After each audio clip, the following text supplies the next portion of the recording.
welcome back to Callings from Christ. I'm Christy, and today I have a guest with me who is a motivational, inspirational speaker, and her name is Amy. Amy, thanks for coming on. Yeah, thank you for having me. I'm really excited about this because I've talked with Amy before and got to know her a little bit, and I'm excited for her to share her story with you guys and how God has touched her and saved her, I would say, So what I like to do, Amy, is start with kind of like your story if you want to touch on childhood, how you were raised, if you were raised in faith, and then, your story and maybe what brought you to Christ. Yeah. I tell people all the time I was raised in a Christian home. I have the most amazing mom. My dad passed away a few years ago, but I had the most amazing parents. Brought me up in going to church every Sunday, going to youth group every Wednesday. I grew up in a Methodist church in Liberty Center, actually, a small town right by here. And everything about my upbringing was very faith-based, very, I knew all the things about God. I knew all the things about Jesus. I knew all the biblical stories. I memorized the verses. I memorized the books of the Bible. But I think that people have a moment in their life where it shifts from knowing about God to truly knowing God. And to me, it's like you have all the foundation and that everything is built on this foundation, but we have points in our life, sometimes multiple times or seasons of life where our relationship with God really transforms and changes. And I've had that multiple times in my life. But I gave my life to Christ when I was in middle school. I went to church camp every summer with my best friends, and we went to Camp Patmos on Kelly's Island and had the time of our lives. And I think that was sort of my first, those weeks at camp in those moments were sort of my first real encounters with like a relationship with Christ and the Holy Spirit and like what that actually feels like versus just learning and knowing all the things, if that makes sense. Yeah. So that was, I would say, Camp Patmos and like around my middle school years are really when I started like sort of transforming that relationship into Christ. But then obviously throughout my life, multiple times that has changed and evolved and my relationship has grown in multiple ways. Yeah. Do you have siblings? I do. I have 3 sisters who are all older than me. So growing up, I had one sibling who was in and out of the house just because we adopted her when I was 10, she was 15. So she sort of came into my life a couple years before that, but then like permanently came into my life when I was 10 years old. And I have 2 siblings who are way older than me, 10 years older than me and 13 years older than me.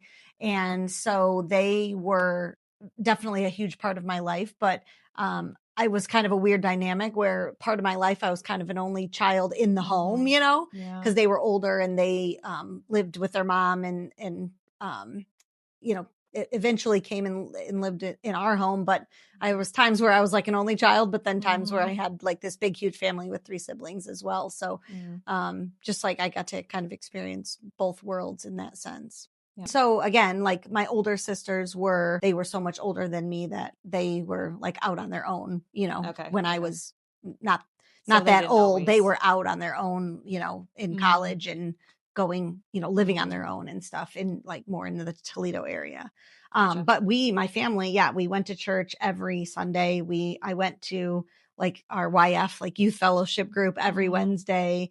Our extended family, we didn't have any family out this way. And so our extended family, very much so growing up, was our church family. Like, my parents' best friends were all the people that we went to church with. And I hung out with all of their kids, and we would have hay rides and campfires and, parties at the pond in the summer and all the things. It was often, I grew up with my church family really. And I was one of very few girls in the midst of a bunch of boys in our around my age of our like youth fellowship group. But it's okay. I held my own with all the boys. Oh, So yeah, definitely grew up in a Christian home, strong faith. And I would say my parents, um, I say to this day still, like, my dad definitely just had like a very black and white faith. Like his favorite saying was, "Do you trust God or don't you?" Like, mm, very simply, do you trust God or don't you? Like, mm, if you do, all of this fades away.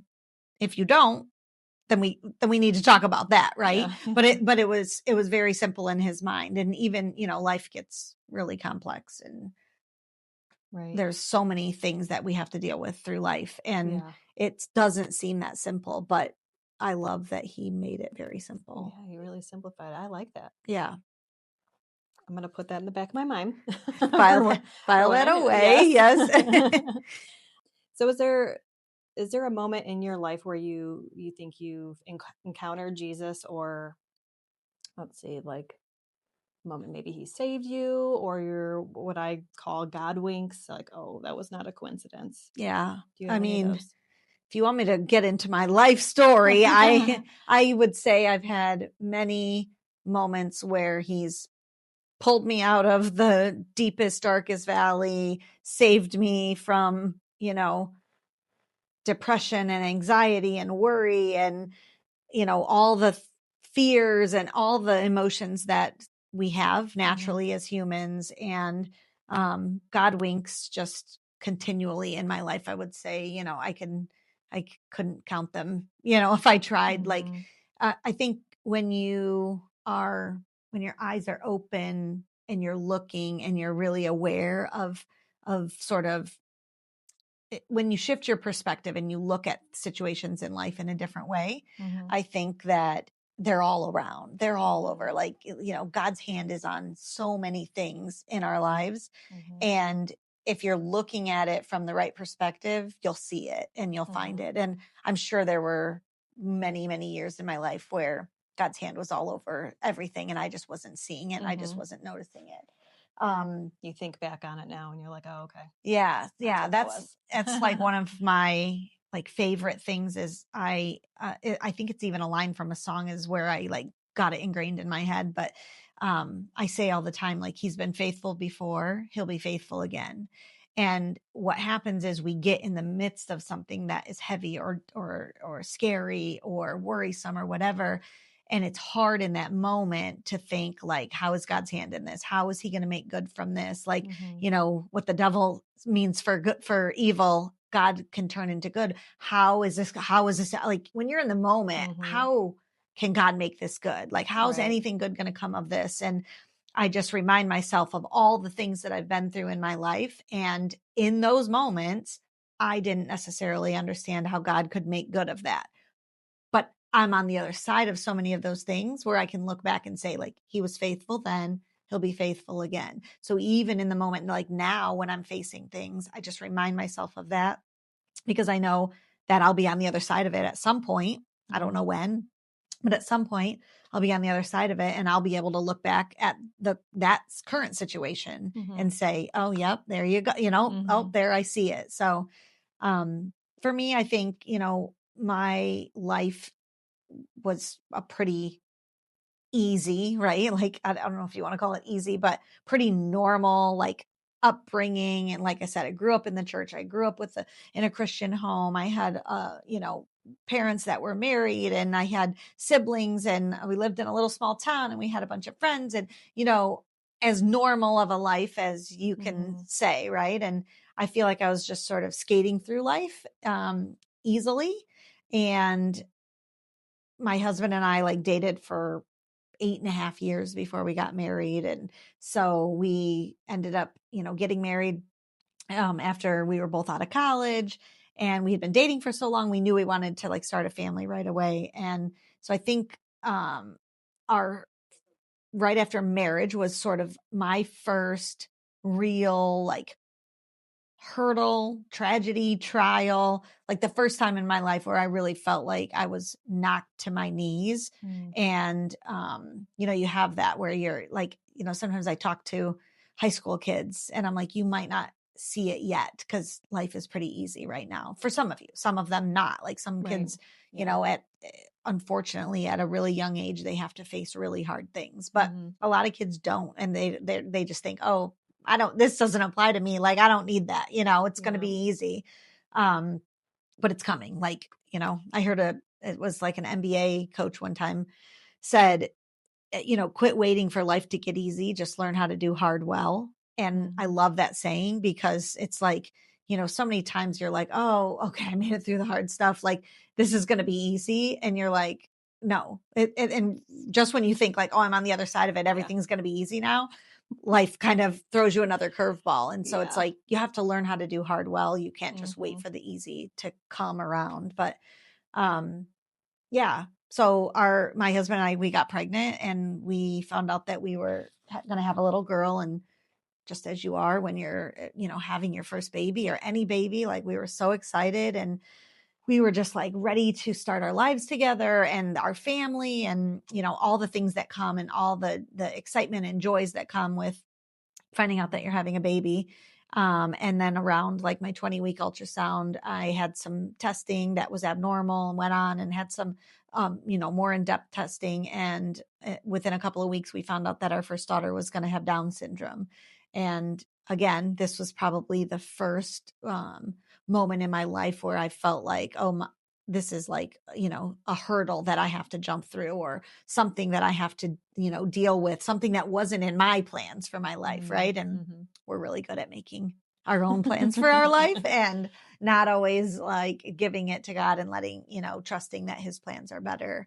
But, you know, I tell people all the time, you know, for 22 weeks, I had this child in my head that I was, you know, envisioning and planning, and this life with this girl, little baby girl, and my daughter. And when you find out that your child is, you know, going to have Down syndrome or whatever it is, I really had to go through almost like a grieving process for like what I had planned in my head. And Mhm.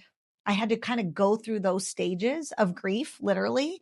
And then it was, once I came through all of that, it was sort of like that full circle moment where I was like, I quit asking God, like, why us? You know, why is, you know, why our first baby? Why us? Why at this age? Mhm. We were like in our 20s, you know, like why? And when you kind of go through that process and you allow yourself to like feel the feels, and, you know, have the emotions, and not feel bad about, you know, having some of the emotions that you have, it's, and realizing that it's normal and you got to work through that.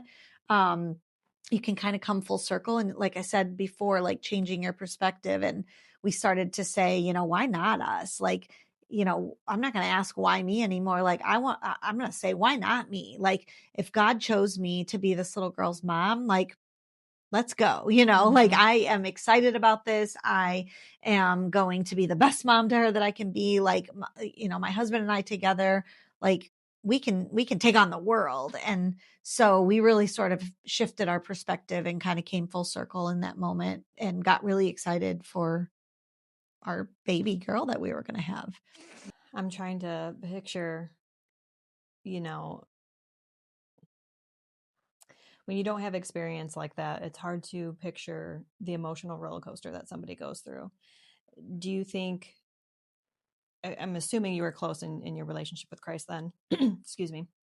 Were you in prayer a lot Yeah. during that So time? it's interesting because that through times in my life, if you would have asked me in that moment, right, like in that season of my life, I would have told you that you know, I was closer to God than I ever could be, right? Like, if you'd have asked me in that moment.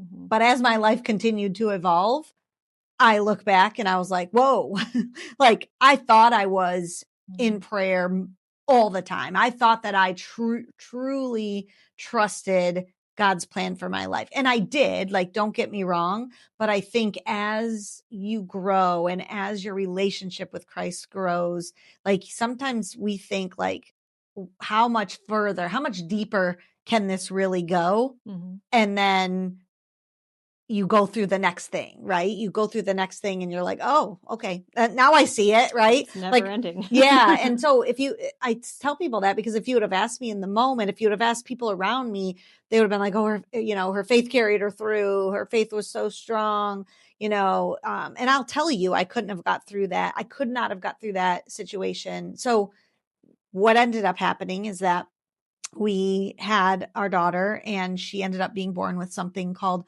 Hirschsprung's disease, which is like a really rare disease of the colon. And when she was about a week and a half old, she went in for what was supposed to be a very simple surgery that we were supposed to have surgery, go into recovery, go home a day or two later. She ended up having complications from her surgery and going back into surgery like 12 hours after the first surgery because they couldn't figure out what was going on. And she was just getting sicker and sicker and sicker. And nobody could really figure out why. So they kind of just took her back in to try to figure that out. And when they took her back in, they saw that like the initial surgery hadn't held and like everything was leaking into her abdomen. And she ended up really, really sick. And without going into medical terms, it's never good when you have anything leaking out of areas that it's not supposed to be. And so when she was 24 days old, we had to, say goodbye, and she ended up passing away in our arms. So that whole moment, like, it was such a weird time of, again, even though I had said, I came through and changed my perspective of why me, and then, why not me? And everything was great. She ended up passing away. And I found myself sort of right back into that rut of why did this happen? Why did we have to find out she had Down syndrome? Why did we go through all the emotions of that when she wasn't even going to be with us for less than a month? Like, why? And I found myself asking all of that again, right? It's really easy to say, oh, I'm going to trust in God. I'm going to trust in God. But when it comes down to it and you're in the moment, it's hard. It's hard sometimes to really try to piece it together and understand. And so I think for me in those moments, I had no other choice. So yes, I had a really strong faith. Yes, I had a really good relationship with Christ. But also on the flip side, I didn't have a choice. In my mind, I didn't have a choice. I was either going to trust that God was going to get me through that. I was going to rely on him and cry out, in my closet, which was my safe space at the time. Like that's where I would go when I just needed like peace and quiet. I was either going to trust in him and rely on him and believe that he was going to get me through that season of my life, or what was the alternative, right? Go into a deep depression. Yeah. Never want to have any other kids, let it ruin my marriage, let it ruin who I was as a person. I mean, lots of other options, right?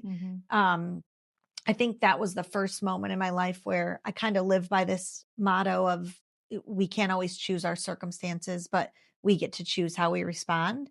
And I think that was really the first moment in my life where I had a choice, right? I had a choice of this happened to me. Was I glad that it happened to me? Obviously no, right? But it happened. There was nothing I could do to change the circumstances. But I had no control over that, but what I did have control over was how I was going to respond. I could control every single day if I was going to wake up and find joy in that day, or if I was going to wake up and crawl back in bed and pull my covers over my head and be depressed.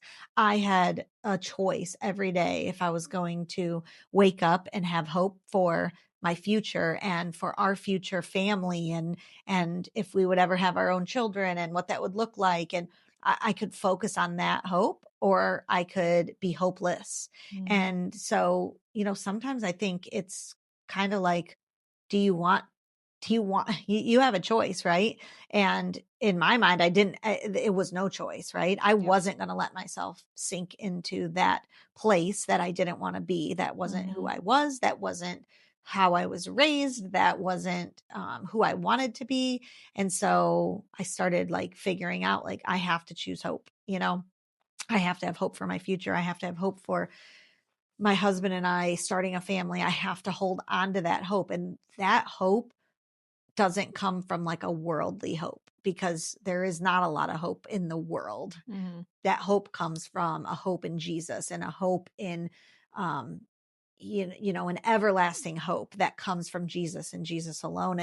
And without that, I wouldn't have been able to kind of cling to that and push forward through that really, really difficult season of our lives. Right.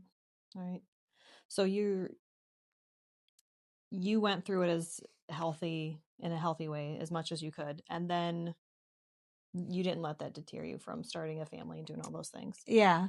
I can see how people would. I can definitely see how people would be like, I can't go through this again. Like, I don't even want to try. But my husband and I, we kind of made a pact with each other. Like, when one of us is kind of feeling down, like, we're going to lift each other up and sort of balance each other out. And um, we just said, we don't want this to stop us. We always knew we wanted a big family, and we're like, we don't want this to stop us from having hope for our future and, trying for more kids. And so we actually started trying, not shortly after, a few months after our daughter passed away, and we found out that we were pregnant again. And we were obviously super excited, but also there comes a lot of fear and a lot of worry. Um, and it's just natural, right? Because we're human and we're women. So it's even more natural, right? Like, Mhm. there's a lot The of fear and constant worry that worry. kind of creeps in. And so, it was, we only were very, very early in the pregnancy. And it was only probably a week or two after I found out that I was pregnant that I ended up having an early miscarriage. And I think that was kind of a weird moment, because I had gone through this whole pregnancy, basically a full term pregnancy, delivered a baby. She was with us for almost a month, and then I lost her. And this was like, I knew I was pregnant for maybe a week and a half total. But I think it was because it was the second thing that had happened to me, back to back, from one loss to the next loss, Mhm. where I really started to question, like, what is my life supposed to be? What is my life going to look like? What is motherhood going to look like for me? Am I going to have Mhm. my own kids? Is my body able to carry babies? Am I able to, I knew that I was able to get pregnant, but am I able to carry a healthy baby? And I started questioning all of those things.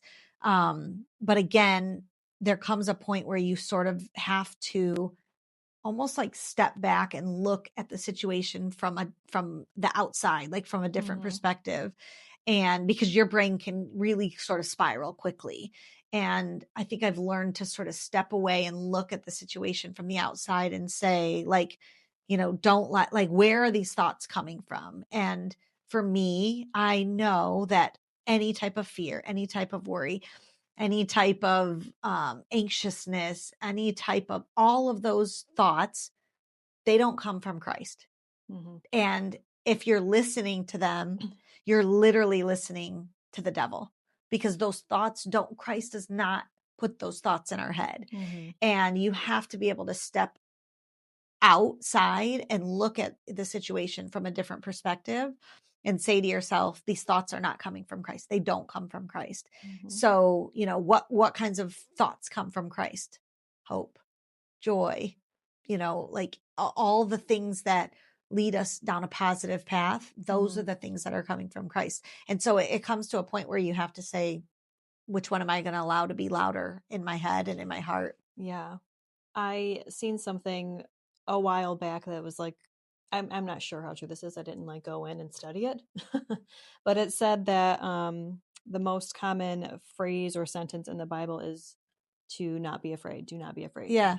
Um or the thing Jesus said the most, I think Yeah. maybe that's what it was. And I just think that it just kind of coincides with what you just said. Right.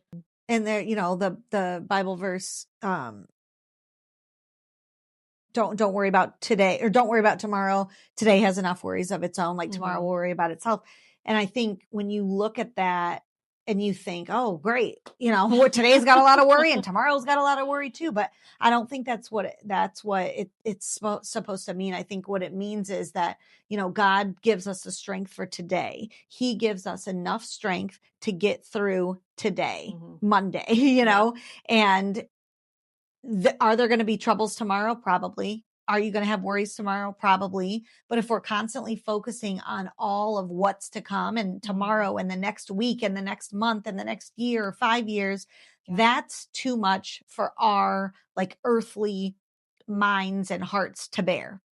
And God's telling you, only think about today. I'm giving you enough strength to get through today. And when you really think about that,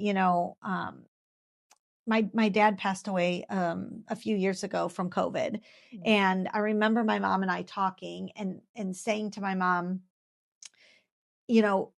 when we think about the, like I would say to my mom, when you think about the rest of your life without dad, that's really overwhelming. When you think about even the next month without him, that's too overwhelming. That is overwhelming. That is too much. That will tear you down. But can you get through today? Can we get to the end of today? Because that God's telling you, I'm giving you enough strength for today. So can we get through today? And if we can, then we're going to go to sleep and tomorrow's a new day. And then he'll give you strength to get through that day. And I think what happens is it breaks down the worry and the burden so that you can manage it. You know what I mean? Like God does give us strength to get through and to deal with the burden of life. But when we don't listen to him and we try to worry about all the things that are to come, and I think about that with our daughter that passed away. I worried when I found out about her diagnosis of Down syndrome. I worried about things in middle school. I worried about things in high school. I worried about things in her adult life. And the whole time God was saying to me, stop worrying about that. We're not there. And why? Because I didn't have to look, I spent however many weeks worrying about things that were never going to come to be, right? She was never going to be an adult on this earth. And I was worrying about that. I was spending time of my pregnancy worrying about her adult life. And God was saying, don't worry.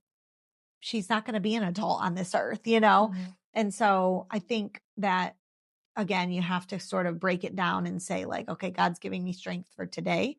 I can make it through today if I only worry about today and I only focus on today. And it doesn't mean we're supposed to worry, but it's natural to have worry and a little bit of fear and stuff creep in. But when we start to kind of build on it and think way too far ahead, that's when the burden gets too big. And God's really saying, I don't give you enough strength to worry about all that, Give it to him. Yeah.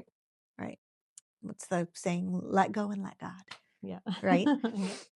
Yep. I know we got a lot more to talk about. Yeah. So this might be a 2-part episode, but do you want to take a quick break? Sure. We get back in? Okay.